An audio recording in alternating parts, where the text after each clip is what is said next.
Hasreti Hatiqja, paqja qoftë mbi të, ishte drita e parë që përqafoi mesazhin hynor dhe zemra e madhe që mbështeti misionin e të dërguarit të Allahut.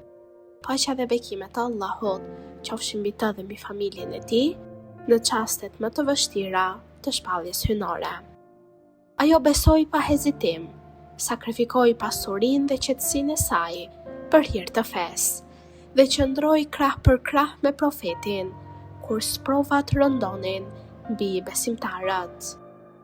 Me mençuri, durim dhe iman të palëkundur, ajo u bë mburoje e Islamit në vitet e para, veçanërisht në kohët e izolimit dhe varfërisë. Ndërrimi i jetë i kësaj figure kaq të madhe ishte një nga dhimbjet më të mëdha për të dërguarin e Allahut, aq sa ai vit u quajt viti i dhimbjes, sepse humbja e saj la një boshllëk të madh në zemrën e tij dhe në historinë e fillimit të Islamit. Ajo mbetet përjetësisht simbol i besimit të pastër, sakrificës së sinqertë dhe dashurisë që nuk shuhet.